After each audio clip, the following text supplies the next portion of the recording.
Yeah, thank you everyone for your amazing response and showing love to the content and purpose we have for this channel, which is the Adarsh Rath Report. So we have received a lot of request to do an episode on tourism. So here we are, and today the topic will be all about tourism and entrepreneurship. So before introducing our guest, let me give you certain facts and figures to set the context, right? So as of 2021, so tourism sector in India contributes to around 9 to 10% of India's GDP, right? And tourism sector in India now employs more than 42 million people directly, and indirectly to many associated industries. It could be hospitality, transportation, entertainment, and many more. So there's this thing called foreign tourist arrivals, we call it FTAs. So before COVID, which is in 2019, there were around 11 million FTAs, right? And sadly, during COVID, it got reduced to 1.5 million in 2021. But good thing is, in 2022 we have seen a steady increase, and presently it is around 7 million, and it is gradually increasing. We hope it goes beyond 11 million in the coming year, right? And then the next is revenue generation, which is very important. It is really substantial from both domestic and international visitors. In 2019, the tourism revenue was estimated to around $29 billion from foreign tourists, and around $256 billion from the domestic tourists. So the estimated foreign exchange earning in 2022 is around $17 billion, which we hope it can be much better in next few years. So the interesting thing is, the rank of India in international tourist arrivals in the world has gone up from 38th rank in 2011 to 17th rank in 2021, right? Which is very good thing, and in fact this shows the government's focus.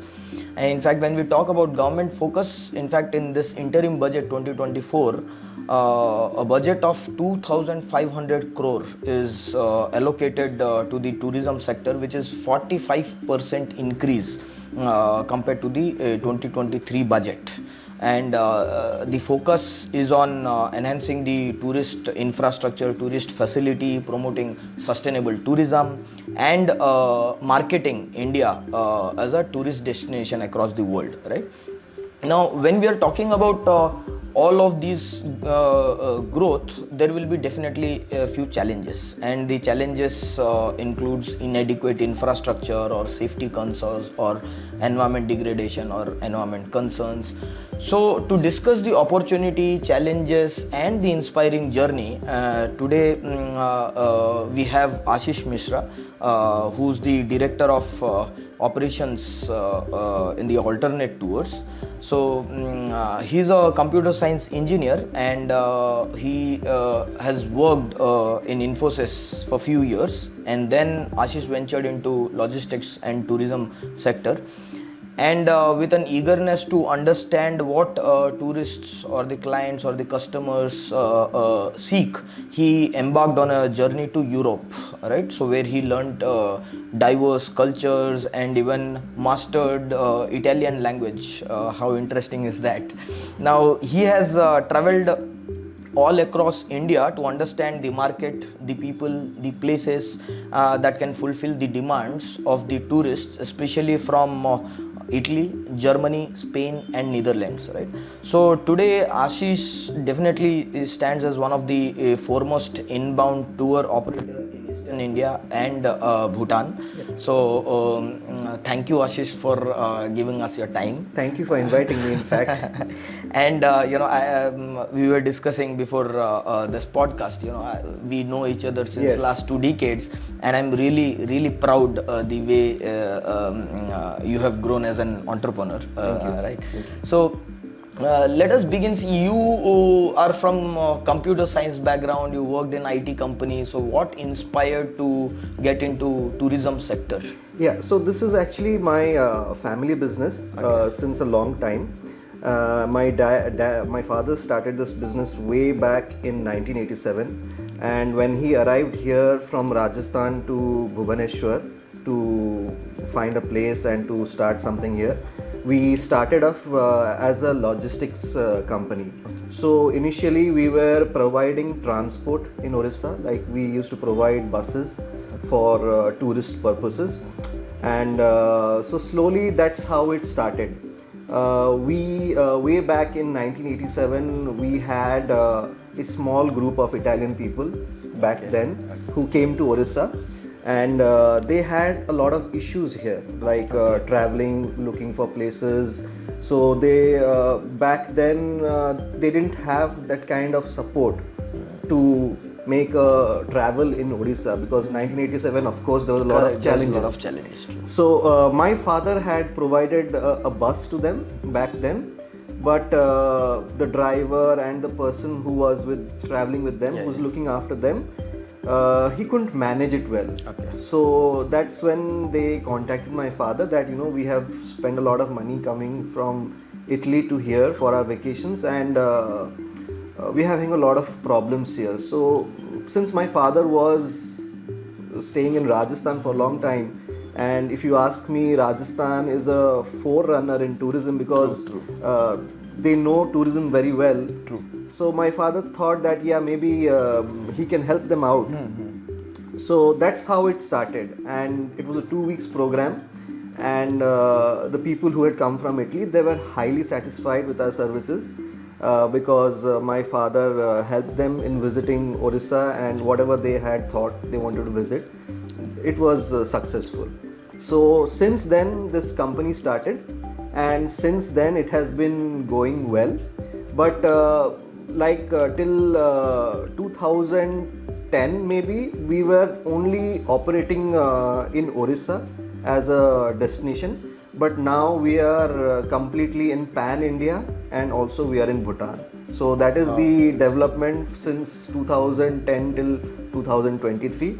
And Which means after you joined Alternative. mostly after I joined. So we are doing this operation pan India level, and also in a neighboring country like Bhutan, and we are also thinking of doing it now in Nepal and Sri Lanka. COVID was a bad phase, and the most badly impacted sector definitely is one of the In fact, the sectors. most impacted sector and the last sector to revive actually. Is it? Everyone revived except tourism. Tourism, huh? Yeah, it revived at the end. How did it impact? It impacted us quite a lot, to be honest, and we faced a lot of challenges. So we had to rework our entire strategy, because we as a company, we are a company doing only inbound tourism.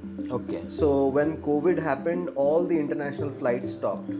So that's when we stopped receiving our clients. So that's when our company decided to rework the complete strategy, and that's when we thought about domestic tourism, and that's when people of India, they started traveling inside India. So we thought of catering to their needs, and in Odisha, Puri, Konarak and Bhubaneswar is a very popular destination for the Indian people, because everyone wants to go to Jagannath temple for a darshan. So that's when we reworked our strategy, and we started dealing with mostly domestic clients. You talked about we work only in inbound. That's our tourism. speciality. I mean, What is inbound logistics for the for the audience? local for the audience, I would say tourism is again it's a vast thing. Vast thing, So inbound tourism is people coming from out of India Okay. to India to visit different tourist destination.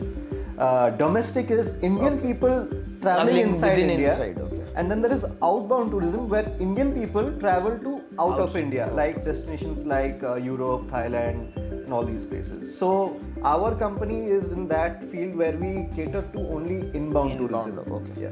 And post COVID, you also We cater started to domestic. Domestic, yes. Yeah, interesting. Now, just talking about how you revived from COVID, can you also tell what were the behavioral change amongst the tourists post COVID? Is there any change? Yes, Do you look in fact, there is a a big significant change, I would say. Tourists now have become very, very careful. Okay. And now before traveling, a lot of clients, they do an extensive research, I would say, Okay. of where they're going to stay, Okay. with whom they're going to travel, what they're going to see, and if there are facilities in that destination. So that has been challenging, and we have to be very transparent in this. Yeah. So like suppose a client is coming to Konark. So I have to tell him or her that this is the hotel that is available there, and these are the facilities there. So what they do now is they check it up to set their expectations, yeah. right? So they check it up online now. Okay. What you are saying is right. They cross check. They cross check that, and then after that only they confirm. So that was not there before. Okay. So they trusted you, the local operators. agent. Yeah. Yes. Okay. Interesting. But tourism sector,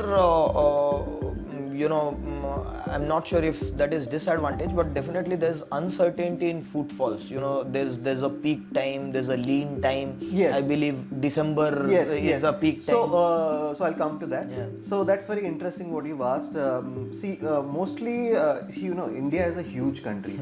We have the Himalayas in the north. We have Sikkim, Darjeeling in northeast.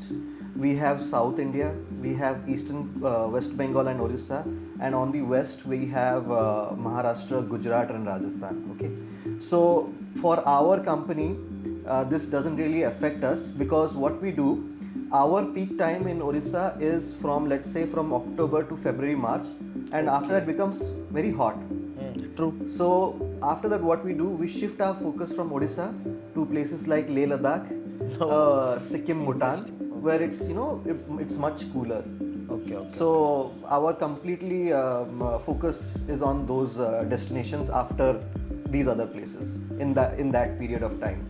Oh, that is interesting. So you are present pan India. Yes, we are present pan India. It's just because of this, because we don't want to waste our time all these other months doing. So you have to keep traveling. No, sometimes. But the thing with our agency is now that since we are in pan India level, so we have very good associates in every state. People like us only. Okay, with you the same, collaborate with them? Yes, we collaborate with them. Okay. So with the same mindset and with the same kind of infrastructure that we have. So we have visited them personally. We have checked their infrastructure. Fantastic. So there is a mutual trust between them and us. So we use their services like in other destinations. Very nice. Yeah. So it is a win-win for for both. Yeah. So very nice. So you talked about Konark and Jagannath temple in say Odisha. So this terminology I came across, which is spiritual tourism. What is spiritual tourism? So again, spiritual tourism, I would say it's a very vast thing. Okay. When we're talking about spirituality and religion, they are two different things. Yeah. Okay. So the religion aspect is people traveling to all the religious places in India. Let's say like Jagannath Dham, we can say Somnath, Dwarka, Badrinath, and all these places. So there is a section of tourists who travel for this purpose only. Then when you talk about spirituality, this is quite popular now in India. A lot of clients like from Europe, they are under immense stress, okay, and they have a lot of problems in life. So they choose destinations in India like Rishikesh, Haridwar, South India, where there are centers where they teach yoga and meditation. Okay. So slowly that is coming up in various places in India, and these centers, they promote a kind of tourism where people can come to India, stay in their resort or that place, and there is a spiritual leader who teaches yoga and meditation. So they stay for about 7 to 14 days, and they are able to overcome their stress and other problems in life. So this is quite popular now in Europe. So that is gaining a bigger market share in tourism industry, spiritual tourism? Yes, it is. So slowly I have seen this new trend also here in Bhubaneswar. There are some centers where healing centers. They are called as healing centers. Some naturotherapy or something like that. So these kind of centers are slowly coming up for these kind of needs. Oh, interesting. And our agency, of course, we would like to take this moment as something interesting. So if there are people asking about these things, so we try to find out these places. And then we have a collaboration with these places that we will be sending these tourists, and we can work out the rates together, and we can have a commission or something like that. How do you find out the demand? Of course, like you have said that you visited Europe, you are traveling all across India.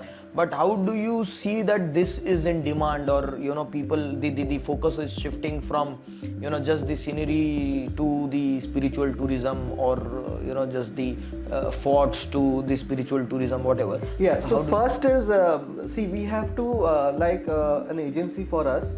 We have to first identify our own product. Product knowledge is very important. Like for me, for an agency like me, if I try to sell only Puri, Konark and Bhubaneswar to our clients, we will not survive. It's not possible. So what our agency has done, we have tried to identify what are the products here in Odisha or in India, and how we can sell it to our clients in Europe. So let's say, I'll give you an example.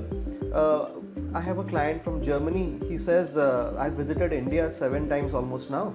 What new can you give to me? So in situations like this, I try to involve them in a festival, a local festival.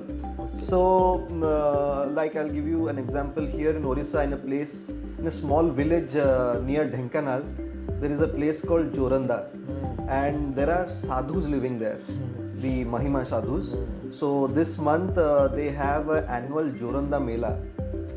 So I try to promote that in Europe, because it is something very new for them, for Europeans, to see sadhus, celebrating, and people coming to the ashram. So this is what we do. We try to first identify the product, and then we try to sell it to our customers. So if we can sell something new, it becomes a hit, because we can't just sell the old things that is well known. Interesting. Now I would like to believe that research is also a very big part of tourism, because so, you have to, as I said, we have to be very geographically strong, and we have to have a knowledge of almost the entire product. Every place, the offering that you have. Yeah, every place, like every destination, we have to identify what we can offer. What is the story? What is the story behind it? Yes. How we can how do you get to know the story? Suppose not every story is available in the internet. No, that is again, you have to, it's a more travel. Of a, you have to travel. Yeah, you have to travel. You have to see meet the first. local people. You meet understand the culture. People. Yeah. You have to understand what is happening there, and then everything. The most important thing about tourism is information. Okay. If you don't have correct information, you cannot sell tourism. So anyone who is venturing into tourism, I would say first you have to have knowledge. If you don't have knowledge, you cannot sell any place as a destination. Interesting. So like we were discussing about spiritual tourism and Jagannath temple and other religious places in Odisha. Talking about Odisha, I for the audience, I want to give certain figures, interesting figures, how spiritual tourism is being promoted by the government. See, government this year, government has allocated more than 4,220 crores for development of religious site in Odisha, 800 crores for Sri Mandir Parikrama Prakalpa, which was famous, which got inaugurated in the month of January. 280 crores for the Ekamra Kshetra, 200 crores for Samalai Yojana, 115 crores for Taratarni Peat Complex, which is in southern Odisha. In fact, in 2023-24 Odisha budget, there's an additional 224 crores being sanctioned under Abada scheme for development of heritage city, which is Puri. 150 crores for integrated development of heritage and monuments and tourism destination. 600 crores for overall development of tourism sector, and 400 crores for just tourist infrastructure, and 157 crores to promote our tourism of Odisha across not just the country but also abroad, and 30 crores for Varisht Nagrik Tirth, for senior citizen, so Varisht Nagrik Tirth Yatra Yojana, and many more. So because you have started your journey from Odisha, and now of course you are pan India and going abroad, but what are the unique aspects of tourism in Odisha, and what are the opportunities that it presents to the entrepreneurs in Odisha? Yeah, so like again I would say Odisha is not just about Bhubaneswar, Puri and Correct. Konark. Okay, so it's a beautiful state, and there is a lot of potential in this state. The only thing is that we just have to identify these sweet spots. Okay, and Odisha has a lot to offer, I would say. We have beautiful forests, we have very nice wildlife, and if you travel to South Odisha, the tribal areas are one of the most beautiful places in India, because Odisha has about 62 different tribes, which is the highest in any state in India. And this tribal culture is unique. I mean, it has a lot of potential for tourism, for agro-tourism, for sustainable tourism, and it is a big hit now in Europe, where people want to visit places in India where they want to see the real life, how things work in a farm, how organic farming is done, and how people are actually living in villages. So kind of rural tourism is what people really want now. So these are quite new aspects of tourism in Odisha right now. So if somebody can think beyond of Puri, Konark and Bhubaneswar, they can venture into agro-tourism, they can venture into wildlife, they can venture into rural tourism and things like that. Spiritual tourism is already spiritual already. Yeah, interestingly, probably that is that is also the reason why Odisha's tagline is India's best kept secret. Exactly. Yeah. For this reason. Yeah, for this reason, yeah.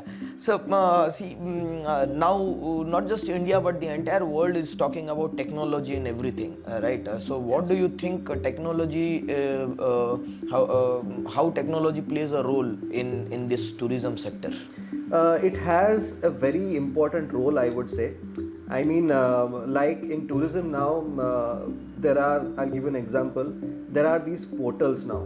Before it was like when a person wanted to book a hotel, it was very difficult. They had to do it Correct. through a travel agent. Now the portals are at the fingertips of a customer. So now somebody sitting in Europe can book a hotel in Puri. Somebody sitting in the United States can book a hotel in Koraput. So technology has a very big impact in tourism right now, and with companies like Google and all, so a client can do an extensive research of the places that they travel. The cross check, or Yeah. they want to ensure that they are safe and those things. But so this other thing which is most talked about is about the sustainability, right? So so what do you think in general tourism sector, and also you can consider your company, how your company or other companies are promoting sustainable and this responsible tourism that they call in India? This is very interesting, and this is one of my father's Vision to what you can give back to the society. Correct. It is very important that you just don't take from the society, you have to give back also. Correct. Okay, So, like for our agency, what we do is for sustainability, we have tried to identify locations in Odisha, places like Raghurajpur, which is a village of artists. And their only source of income in Raghurajpur is making artwork, Patachitra, and then other small toys like that. So what we try to do is, we try to tell our guests, please go there, even if you visit it, and maybe buy a small souvenir. So this helps the local people, because everyone has to be benefited by your travel. Correct. We have to give back something to the society. So just not Raghurajpur, we've also identified small textile villages in Odisha. We've identified dhokra making villages, where we send our customers and they go and see how textile is made, how saris are made, how dhokra artwork is made, and then we ask them, try so those artists and weavers can get the platform also, yes. So they can. it has to be, we have to give back to the society. Correct. You can't just travel. True. And for responsible tourism, what we have done, our agency, we have set up a small resort in Koraput, where we have employed about 5 to 10 tribal boys. Oh. And we have about 10 rooms there, and it is completely managed by these tribal boys. Very nice. So whatever bookings that we get, it covers their salary and expenses. Wow. So this is my father's approach towards responsibility. I really hope and wish that this grows. Yes. It should go beyond Koraput, which is very nice. Initially, we spoke about how collaborations have helped you, say in other states where you are not physically present, but you Yes. get associated with few agencies. What do you think are the benefits of collaborating with the government and other private bodies? Is there any benefit of collaborating with the government, or? I mean, it is very important that the government should support us in our work, because as you started with this podcast, that tourism is a very important industry. So it's not just IT and minerals export. Tourism is also a big player in that revenue. Correct. So of course the government is doing their best for people like us, and our state is also helping us, day by day they are helping us more. Yes. And for me as an agency, I also get some benefits from them, like whenever I travel to Europe or let's say United States, so there is a facility from the government of Odisha that I can travel 2 times a year to any destination and promote Odisha as a tourist place, and some of the funds will be borne by the government of Odisha. Very nice. Yeah. This is a good initiative This by is a the good initiative, by the yes. government, and So, see, is if an entrepreneur, young entrepreneur, wishes to start anything on this tourism sector, how do one begin? Do you think it needs a lot of investment, or what is it? Of course, the research and those things you have already mentioned, but beyond that, what if else? you ask me, the investment is the least in tourism. Okay. I would say it is the least. If you want to be an agency like us, I would say your major investment would be in marketing, Okay. because you are working with hotels, you are working with vehicles. You don't have to own the hotels, you don't have to buy the vehicles. Yeah, you don't have to create assets. Yeah. You don't have to create any assets. So the only thing that you should focus is on marketing. So that's where you have to spend your Energy and money. time, money and time. Yes. Yeah, okay. So with this, what would be your advice to the entrepreneurs who are willing to begin something in the tourism sector? Yeah, first of all, I must like people who are looking into venturing into tourism, I must first tell you that please break the stereotype. Life is beyond IT and medical. So tourism is also a very nice industry. It has a lot of challenges, of course, but it is it's an industry where you can enjoy your work. People can enjoy your work. You can enjoy your work. You can meet different people. You can understand their mindset, and it's a highly benefiting industry once you are well established. So Economically benefit? yes. In tourism sector, how much time it takes for an entrepreneur to make profit? See, again, I would say the first phase is how you set up your company, and you have to take the recognitions from the government that you are affiliated to the Department of Tourism and all. So this is a very easy process. It's not difficult, and the government also does not demand a big criteria. So for the first and foremost thing is getting your recognition, and then I would say that your first year you should focus in establishing your company with marketing. You have to travel. You have to visit travel marts. You have to meet other agencies who are promoting Odisha. You have to sell Odisha as a destination. So the first 1 year or 2 year is all about marketing. And once you have established a good contact with people, then you start seeing the benefits. Yes. Okay. So you also talked about there will be few challenges. Do you want to talk about few challenges that you as a company or for any entrepreneurs, what would be their key challenges that they must look forward to? I mean, be ready for handling those challenges. If you are a travel agency, especially in inbound, in case of any natural calamity or any problem in the world like the Russian war or anything like this, the Israel war, so we are impacted. Okay. We are always the macro environment. Yes, we are always impacted in these kind of conditions. So that's where we have tried, as I said, we have tried to focus not only on foreign arrivals. We've also tried to incorporate with us with domestic people. So these are some challenges that you have to be aware of, and you have to put yourself towards it. What do you think is the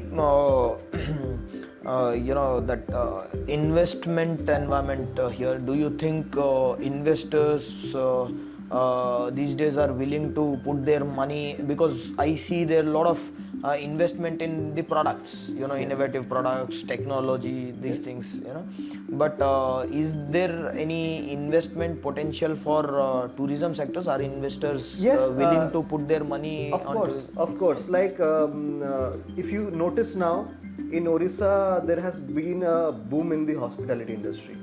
Yes. So there are big companies who are investing in hotels. We have slowly started getting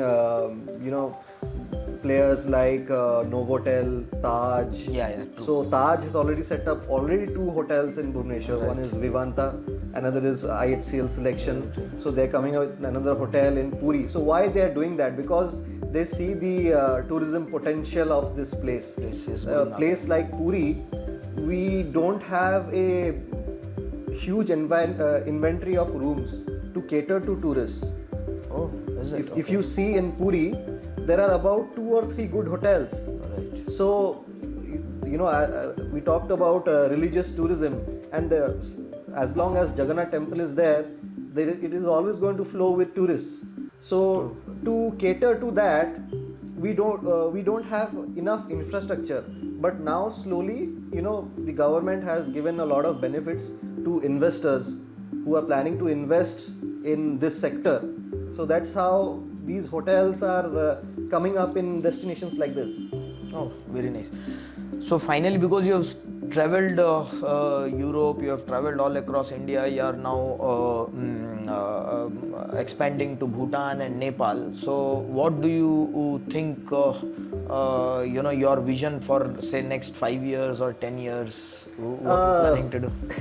Well, I would just I hope that tourism booms here in India, and what we were doing in 2019. Of course, we've seen a much bigger figure now in 2022.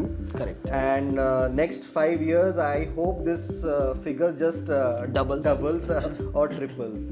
And you're also planning to do the outbound? No, I'm not planning to enter into that outbound because it's difficult to manage all this, because that's a completely different crowd, and their wants and demands are something different. So from inbound logistics, which are your target area? I mean, from Italy, Germany, Spain, Yeah, and Netherlands? mostly Europeans. entire Europe, United States, and places like Australia and New Zealand. And you keep visiting them, I visit them also, these places. These places Yes. frequently. Every year I try to visit around 2 of these places to promote Odisha and even India as a destination. Yeah, fantastic.